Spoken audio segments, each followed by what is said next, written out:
right, good morning everybody. I am here this morning to talk to you about Solobox panniers, right? Why I bought mine, why I like them, what you can do with them, features, things like that. Definitely not the greatest off-road rider. Been riding about 9 months, about 8,000 miles on the KLR by now. All right. As you can see, it's quite dry out here this morning. Pretty slippery. All right, onto the panniers themselves. This is a good spot right here.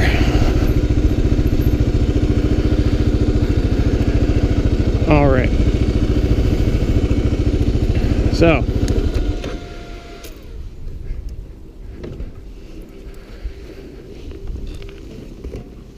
here is the trusty KLR. Give you a quick little walk around.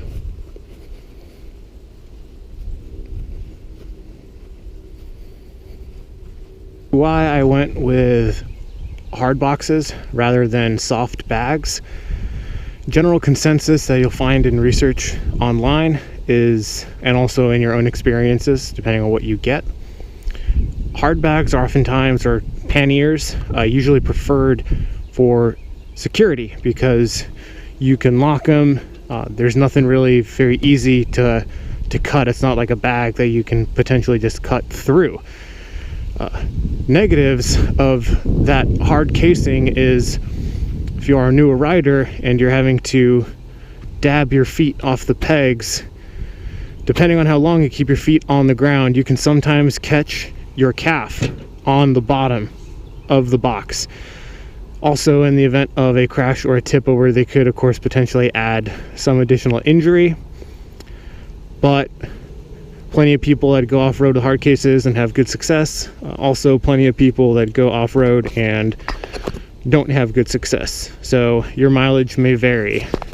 Researched a lot of different pannier options. Decided to go with Solobox for a few different reasons. Most of the stuff I was seeing out there was, close to $1,000. If you think of the Tour Attacks or Zega panniers, whatever the other big major names are, usually around $1,000 for the rack and the side cases themselves. I had seen the Tusk option as well. I think they run around $400 or so. A couple of main things I didn't like about the Tusk: you had to relocate your turn signals. This is the stock position. I can't recall exactly where the Tusks would go. That's one thing I didn't like about it. Second thing was the boxes weren't pre-drilled, so you essentially wasn't plug and play right away. You had to put a little bit of work, not much granted, but some work into actually getting everything put in the right spot. Some people don't mind that. For me, I personally preferred something that was plug and play. Of where I found Solobox through different KLR groups and online forums. Found out it was a one-man operation. I believe he's out of Washington. Name is Eric at Solobox, and he actually buys the large sheets of aluminum. He bends them, he puts all the hardware together, and I think he sends them out to get them powder coated. But beyond the powder coating, it's essentially a one-man operation. Everything made in the US. I'm not going to say I'm all high and mighty and don't buy stuff from overseas. That being said, if I do have the option of buying something that is made in the US, I always like to support the local small man. So I was more than happy to buy these off of Eric. Paid full retail price about a year ago. Think I ran $550 for the cases themselves, the large ones. I think they're 80 liters, as well as the rack system itself. So I think he also makes mounts for VSTROMs as well. Not sure what the prices are on that, or if the mounting is similar, but ordered on the phone with Eric. That's usually how he prefers things. He doesn't have a website of any sorts, just his Facebook page. Phone order was quick and easy, and I think about 10 days later everything shows up in a big old crate. So that was nice and easy. Talk a little bit about the actual mounting hardware itself. So here is the rack system. One of the passenger foot peg brackets right here, it mounts there in the front. Also mounts through here where your luggage rack is. On the other side, it is identically set up, and this centerpiece right here that goes right above your license plate sub fender, if you still have it in the stock location, this is its own piece, and that just bolts in through the rear. Hope you can see that right there, bolts in through the rear of the actual mounting bracket. Goes through here. Everything you needed for the install was included.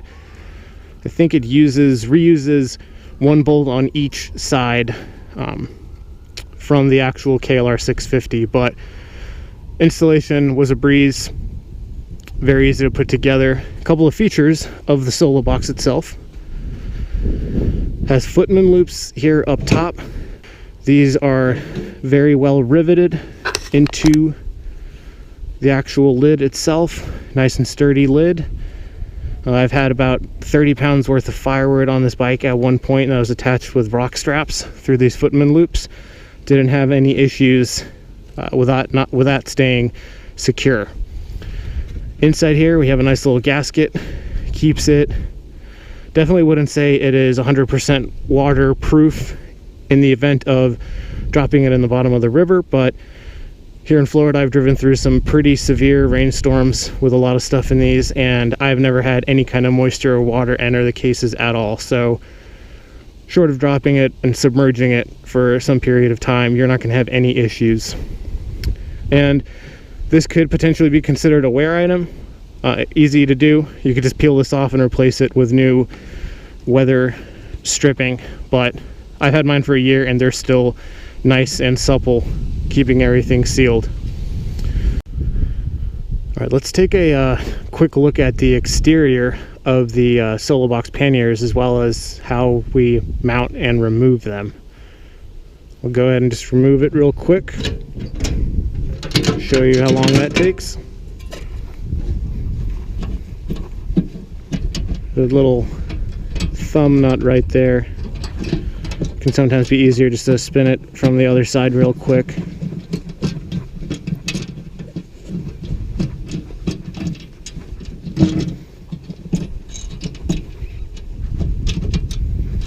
I'd certainly consider this system to be quick detachable. It takes all of 30 seconds. There we go. Then you just pull straight up and you have the pannier off.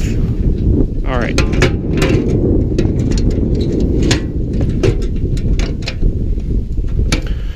So here we have the side of it. You can see it's taken a couple of drops on road, several drops off road. Everything is still holding strong. This is the front of the case itself. See a pretty rugged latch system. I haven't had any issues with whatsoever, and it is lockable with that little loop here at the bottom, as you can see on the other side, not going anywhere. As you can see, it has a little, they're not perfectly rectangular. It does have a little 45 here. It's kind of makes it look a little bit nicer on the outside. And then here on the inner side, we see that hole where that thumb bolt screws in and out of to attach it and remove it, as well as the bottom little HDPE type material of the actual mounting bracket itself. This is little lip right here. No concerns at all whatsoever for me with durability. Like I said, I've dropped this bike more than I'd care to admit, and it's still held up strong in all events. So here are just some 3M Solus strips that I added.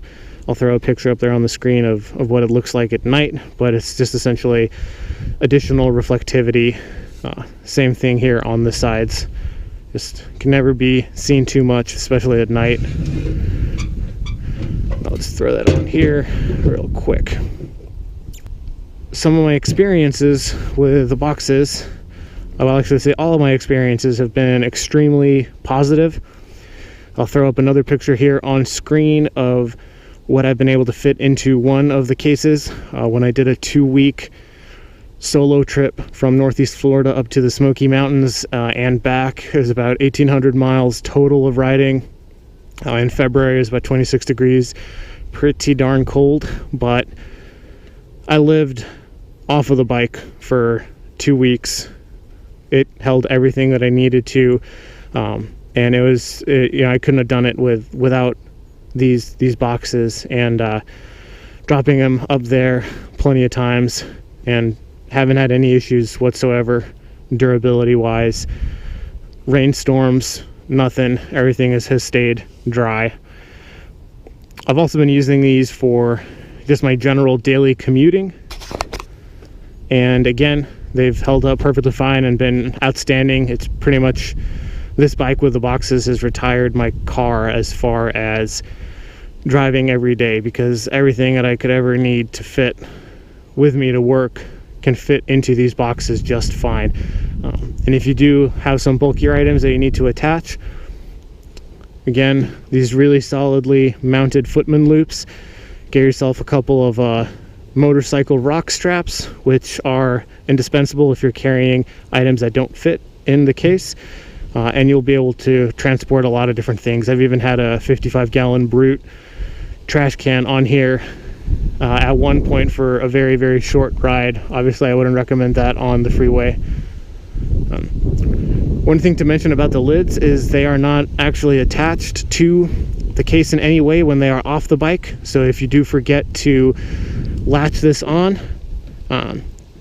could potentially come flying off, so bear that in mind. I have seen people that have simply drilled through the top and installed wire going from the lid to the box itself, so that way the box and the lid aren't going to get separated at all.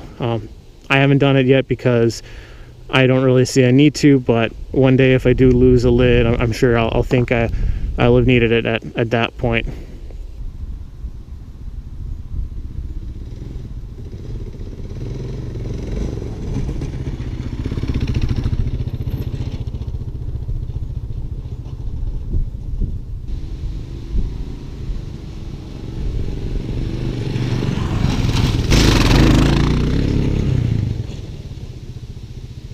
So folks, that right there is my summary and experiences review, if you will, of the Solobox Panniers. If you are a KLR rider or a VSTROM rider, I highly recommend you take a look at these.